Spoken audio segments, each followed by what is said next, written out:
Today we're going to look at the tactical orientation of the Gratz reformer. And we'll start at the end here where we have the foot bar. During exercises like your footwork, your feet will be on there. And when you need to lower the bar down, you'll take this bottom bar, bring it forward, and lay the whole thing flat.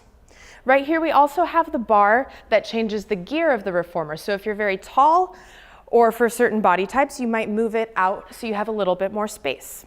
If you're petite, during some exercises, you'll add this box so you have a little less space if you need it. The Gratz reformer has 4 springs. They're all the same weight. And when you need to take one down, you'll grab the neck of the spring, pull it out, and then release it smoothly. And other times you'll add it back on, of course. And then as we come down, you have your shoulder rests. These will be right against your shoulders during your footwork. And in some exercises, your feet or your heels will be right against them. The headrest will be up when you're laying flat, and then you can release it down as needed. We also have handles for exercises like the 100, everyone's favorite.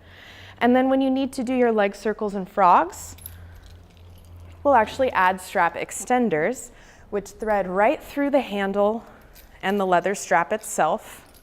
And you want to make sure that that strap is not twisted. And you'll place that hook on. When it's set up, you set it on that hook so it's ready for the exercise. You also want to make sure that that hook is on the outside. So when you're doing your exercise, there's no chance of it coming undone. When you're finished with the exercise, those straps can go right on the floor. And then we'll come over to your box. During your long box series, it'll be placed right against the shoulder rests.